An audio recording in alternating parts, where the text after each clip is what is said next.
അംഗനവാടിയിൽ ബിരിയാണി വേണമെന്ന ആലപ്പുഴയിലെ ശംഖുവിന്റെ ആവശ്യം കോട്ടയം മുട്ടുച്ചിറ അംഗനവാടിയിലെ സമപ്രായക്കാർക്ക് ഗുണമായി. മുട്ടുച്ചിറ അംഗനവാടിയിലെ കുരുന്നുകൾക്ക് ഇനി മാസത്തിൽ ഒരു ദിവസം ബിരിയാണിയും പൊരിച്ച കോഴിയും കിട്ടും. ജനപ്രതിനിധികളും രക്ഷിതാക്കളും അംഗൻവാടി ജീവനക്കാരും ഒന്നിച്ചാണ് പുതിയ തീരുമാനമെടുത്തത്.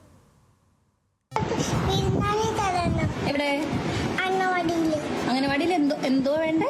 ബിരിയാണിയും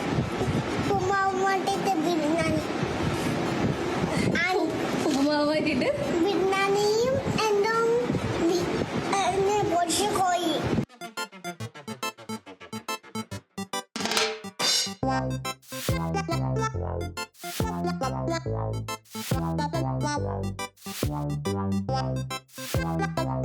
ബിരിയാണി പൊരിച്ച കോഴി. ആലപ്പുഴ ദേവികുളങ്ങരയിലെ അങ്കണവാടി കുട്ടി ശംഖുവിൻ്റെ ഈ ആവശ്യം ഏറെ ശ്രദ്ധ നേടിയതാണ്. ഏതായാലും ശംഖു ആവശ്യപ്പെട്ടതുകൊണ്ട് കോട്ടയം മുട്ടുച്ചിറയിലെ അങ്കണവാടി കൂട്ടുകാർക്ക് ബിരിയാണി കിട്ടി.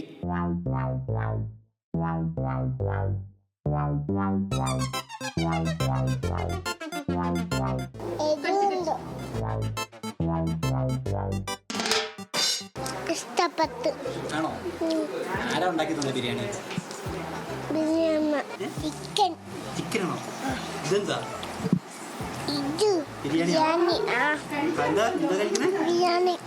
ഇഷ്ടപ്പെട്ടോ ബിരിയാണി? ഇഷ്ടപ്പെട്ടോ? നല്ല ടേസ്റ്റ് ഉണ്ടോ?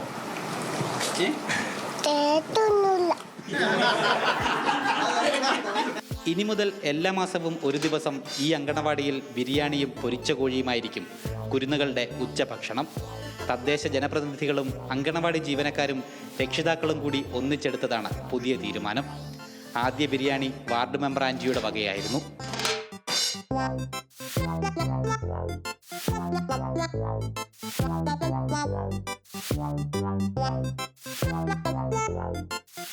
നമ്മുടെ അംഗനവാടി കുട്ടിയായ കേരളത്തിൻ്റെ ഓമന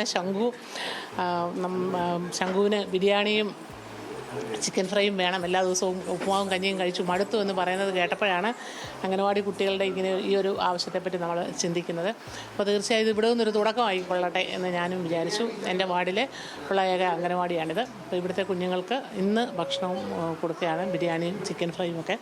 തുടർന്നും എല്ലാ മാസവും ഓരോ ദിവസവും എൻ്റെ വകയായിട്ട് ഇങ്ങനെ ഭക്ഷണം കൊടുക്കാമെന്ന് വിചാരിക്കുന്നു. ബിരിയാണിയൊക്കെ കഴിച്ച് കുരുന്നുകളും ഉഷാറായി. കുട്ടികൾ വളരെ ഹാപ്പിയാണ്. ബിരിയാണി കിട്ടുമെന്ന് പറഞ്ഞപ്പോൾ അവർ വളരെ ഹാപ്പിയാണ്. എല്ലാ മാസവും ഉണ്ടെങ്കിൽ നമുക്ക് സന്തോഷം.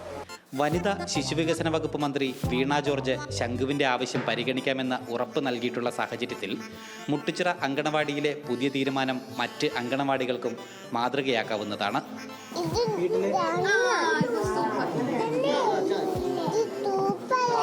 ന്യൂസ് മലയാളം, കോട്ടയം.